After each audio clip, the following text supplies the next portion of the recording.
What can you expect in the new state of play? Is PlayStation lying to you? Will Hogwarts Legacy get DLC? How's it going, everyone? Welcome to PSReady. I'm gonna get into 2 out of 3 of the news stories I just mentioned a little bit later, but first we gotta talk about DLC for Hogwarts Legacy. This game is already really big, right? Like, it's a huge open world game. It has a long story. If you wanna do everything, it's gonna take you like 120 hours, and because of that, it looks like it won't be getting any DLC. Unless, I guess, you're on Xbox or PC, because that PlayStation exclusive quest, which unfortunately for people not playing on PS5 is supposedly the best quest in the entire game, or at least the best side quest, that will be coming to the other consoles, I think, after about a year of exclusivity expires. Unless, of course, Sony does what they've been doing on the VR modes for Resident Evil Village and Resident Evil 7, and of course the Spider-Man DLC and Marvel's Avengers and Final Fantasy 7 Remake, which is, you know, pay for exclusivity to continue past that year point. But yeah, people notice that unlike 99% of games that come out these days, Hogwarts Legacy does not have a season pass or anything like that, and that really comes down to the fact that there probably won't be any expansions or DLC for this game. The director of the game, the studio head over at Avalanche Software, basically said they were heads down at work getting the game over the finish line in the first place, so there won't be any DLC for the game, and that's fine with me personally. I don't think every game needs DLC. I honestly hate when a game comes out and it feels like content was cut from the game just so they could save it as DLC and release after, because once I beat a game and I put it down for like 6 or 7 months and then I come back to it when the DLC finally releases, it's usually pretty hard for me to get into the game again, and then I feel like I have to rebeat the entire thing, and then I start it, and then I'm like, man, I don't want to play through the 3-hour tutorial intro of this game, and then I put it down and never play the DLC. It has happened to me so many times at this point. Honestly, the standout DLC that I've played recently was the Shadows of Rose DLC for Resident Evil Village, and that's really because it felt like a whole new game. It was a third-person mode for the game, and Resident Evil Village in third person plays exactly like Resident Evil 3 Remake in third person, which plays exactly almost like Resident Evil 2 Remake in third person. There are some other games where I will play the DLC, like I'm definitely going to play the Castlevania DLC for Dead Cells, because the DLC for that game is usually worked into the main campaign. But yeah, for Hogwarts Legacy, I could definitely see this being a game where I put tons and tons and tons of hours into it, I beat it, I do everything, and then the DLC comes out and I'm like, I don't really need to replay this game to get to the extra content. I'd honestly much rather them focus on making a sequel to it or fixing some of the bugs and performance issues that are still a problem with the game. It seems like for once the developer of a game has their priorities straight. This video is sponsored by Morgan & Morgan. Morgan & Morgan is America's largest injury law firm. Morgan & Morgan has completely modernized the injury law process. It's more like ordering a pizza than hiring a lawyer. They have more than 100 offices nationwide and more than 800 lawyers. With over $15 billion recovered for their clients, Morgan & Morgan has a proven track record to get you full and fair compensation. Like 3 months ago, someone hit my car while I was in the left turn lane, and I wish I hired a lawyer because the nightmare of dealing with them ever since has been a pain in the butt. And submitting an injury claim with Morgan & Morgan is super easy. It's more like using an app than hiring a lawyer. If you're ever injured in an accident, you can check out Morgan & Morgan. It's so easy. You can submit a claim in 8 clicks or less without ever leaving your couch. For more information, go to forthepeople.com/PSReady or dial #law, #529 from your cell phone. This is a paid advertisement. Huge shout out to Morgan & Morgan for sponsoring this video.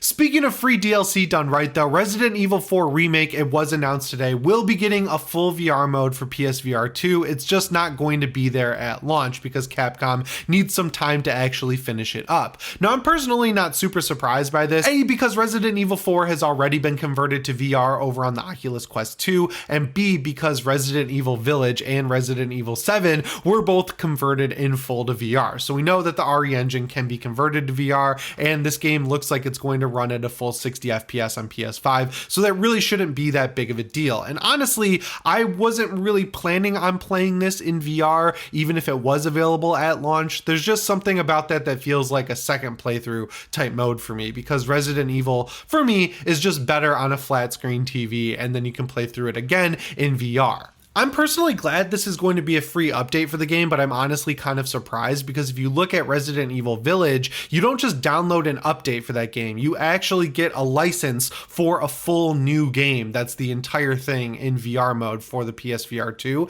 And that feels like a lot of work for Capcom just to give it away for free. But regardless, I'm not going to complain about free DLC coming to the game, right? Like, that's awesome. And I'm really curious if Resident Evil 4 Remake is going to include the Mercenaries mode that was included in the original game, because out of all the Mercenaries modes and all the extra modes that have come to Resident Evil games over the years, that I think is where Mercenaries peaked. I played so much Mercenaries mode in the GameCube version of Resident Evil 4, and I feel like honestly the last time I had as much fun with the Mercenaries mode as I did back in the day on Resident Evil 4 on the GameCube is with the 3DS Mercenaries 3D game that came out when that console launched, or soon after it launched. My best friend George and I got that for our 3DSs the summer it came out, and we were absolutely addicted to it. And it got extremely challenging to the point where honestly, instead of doing things like Reverse or the multiplayer game that came out with Resident Evil 3 Remake, I wish Capcom would just start releasing horde modes for the Resident Evil games. The last time they did this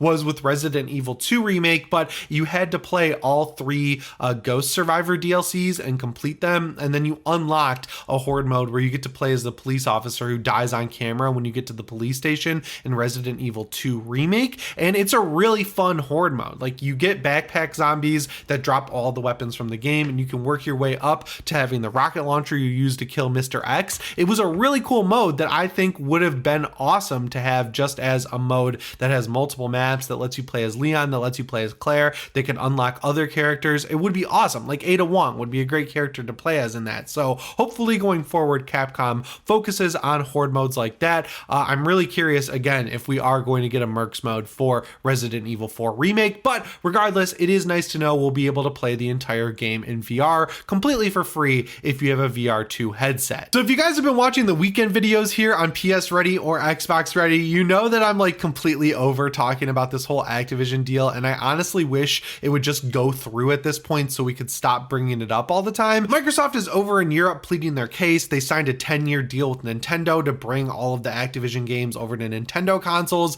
They signed a 10-year deal with GeForce Now to get every Xbox game, including Call of Duty and all the Activision stuff, onto GeForce Now. That's great. I think it's cool. It's nice to see these games being able to be played elsewhere, but part of this whole thing basically revealed how well PlayStation is doing in Europe, and it is not even close. Like, I knew the PS5 had been selling better than the Series X and S, and I knew that the PS4 sold better than the Xbox One and One X, but man, I was not expecting to see that Sony has 70% of the market share over in Europe, and that really shows why Microsoft wants to buy Activision, right? Like, that's an easy, simple way for them to get more market share over in Europe, because I guess a lot of the people over in the UK were asked if they would switch from PS5 to Xbox Series X to play Call of Duty, and like 54% of them said yes. That's kind of crazy to me. I feel like those numbers might be a little bit juiced, especially if you consider that PS5 would get Call of Duty games day one, and I don't think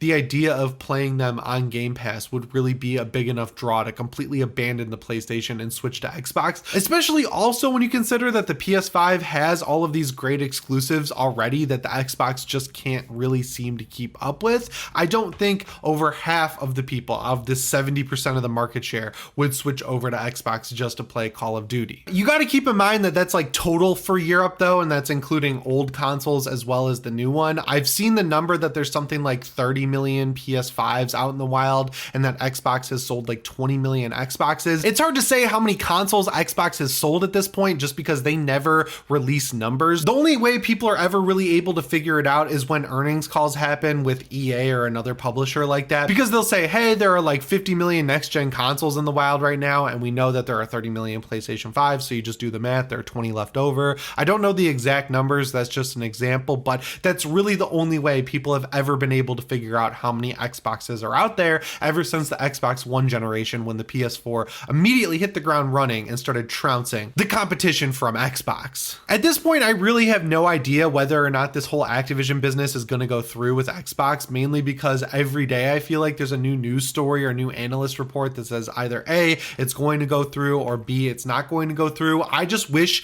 it would wrap up sooner rather than later, because even looking past the point that it's annoying hearing about it for months and and months on end. I feel like this has dominated the entire conversation for Xbox and taken away from the actual games. Like looking at stuff like Hi-Fi Rush, of course, Starfield, Redfall, all these games that are coming out this year that I think are actually pretty exciting as someone who has both consoles. The only news I ever see on Twitter or with people talking about video games is something related to Activision and Xbox buying them at this point, and I'm just getting sick of it because it sucks for the devs, right? Like they've worked so many years on these games. They didn't ask for the entire marketing structure surrounding their game to be taken up by this whole deal between Activision and Microsoft. So yeah, my whole point here is that I hope this deal wraps up sooner rather than later. That's enough Xbox talk for one video though, because now we got to talk about this news story that I've seen going around about people thinking PlayStation has been deceiving them. And this all comes down to the PlayStation 5's box, because if you pick up the box for the PlayStation 5, if you're in the store now and you see one at Target behind the glass and you go, hey, can I see that? Can I hold it in my hands? Can I dream about spending $500 on this new game console? You'll notice that on the back of the box, there's a shiny badge for 8K gaming. And it just takes like 2 seconds of Googling to find out that, yeah, there really aren't any 8K games that are available at this point in time. I think the only one that you can play in 8K if you have an 8K monitor is Ori and the Will of the Wisps, which is the sequel to Ori and the Blind Forest. And of course, that is an Xbox and PC exclusive. That game is not available over on the PlayStation 5. So there really aren't any single 8K games that you can play on the PS5. But to me, this is like really a non-issue because I don't know a single person in my entire life. Like out of all my friends, all my family, everyone I know online and I talk to all the time, I don't know a single person, not one single person who has either an 8K computer monitor or an 8K TV. It's just not a thing at this point. And while, yeah, I think eventually this will be a thing, I think we're looking at the PS6 at the minimum for something like that though, because both the PS5 and Xbox Series X haven't actually achieved true 4K gaming in a way that I feel like is worth saying that the PS5 is a 4K console, right? Until most games are reliably running at a true native 4K resolution, I don't think we can even say that the PS5 is a 4K console. But with that being said, there are way more games that run at 4K than there are games that run at 8K because like I mentioned earlier in this news story, there are like almost 0 games that run at 8K. This feels like a really dumb thing to get up in arms over, and honestly, I wouldn't be surprised if it's like an Xbox fanboy Twitter that's making this big stink about there being 8K gaming on the back of the PS5 box. But if you look at the Xbox Series X, there's 8K gaming on that box as well. I honestly don't understand why Sony put that badge on there in the first place, right? Like they know that people really want PlayStation 5s. They know people are lining up at the store to get PS5s now that they're available. I don't think that 8K badge is really going to sell someone who wasn't sold already because it's not really like any of their competition has been able to take advantage of this either. I mean, even on the PC, there are very few PC configurations out there that can actually run games at a true 4K 60 FPS. I don't think there's any PC out there that can run a game at 8K resolution at a good frame rate that actually feels playable. And I feel like even if you did have an 8K monitor and you were playing a game at 8K, the most FPS you could hope for at even like medium or high settings would be 30 FPS. And at that point, why are you even playing the game at 8K? Just play the game at 4K and run it at 60 FPS like a bunch of us normal people do on our high-end PCs. So if you see this news story going around and you're like, dang, I was gonna get an 8K TV to play PS5 games on, don't get tricked by it. Right now, you cannot play any games in 8K on your PlayStation 5. And the last news story I have for you guys today is that there is a state of play happening today at 1 p.m. Pacific. So pretty soon after you see this video, and like all of the rumors we've been talking about have predicted, this is not going to be a big first party game state of play. This is going to be a third party blowout, which I've seen people disappointed about, but I don't really understand why,